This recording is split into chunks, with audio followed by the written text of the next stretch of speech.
you're God, you're God, you're God, I'm God. This is God, the stone is God, everything is God. So, as a whole, we are all part of God. We're all God. I don't believe I'm God, but I believe that whenever Jesus was crucified... Do you believe you are then?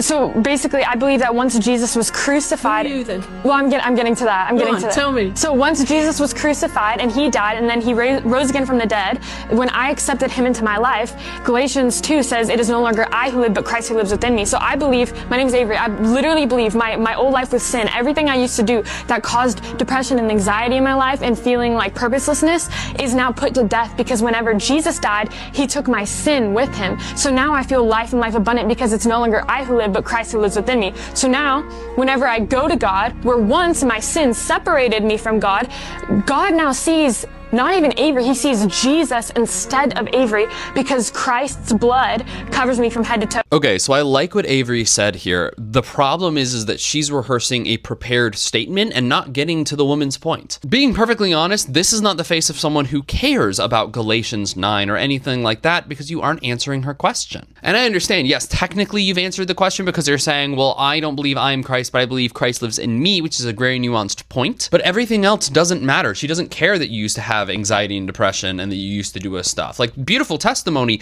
but if the testimony doesn't matter to the person, don't share it. What I would have done is clarified, okay, what do you mean when you say that we are all God? Do you mean like we are full infinite beings, or do you mean that God lives in us? And if she said the latter, then we'd say, oh, dude, I absolutely agree. Yeah, no, then we're on the same page. Love it. And that's the issue with having a prepared statement of testimony. You aren't ready to respond to the quick response that someone might have or the question that they have. I don't blame Avery, because it's a very weird thing to hear somebody say, I believe this table is God. And it's like, how do you respond to that? But yeah, instead of going into your prepared thing, ask clarifying questions that allow you to understand what the person is saying so that you can address it properly and directly, instead of going off on something and eventually it's just like, I don't think she cares about answer my question. She just wants to say her spiel about her and Jesus. I respect the play. Slight tweak would have been solid.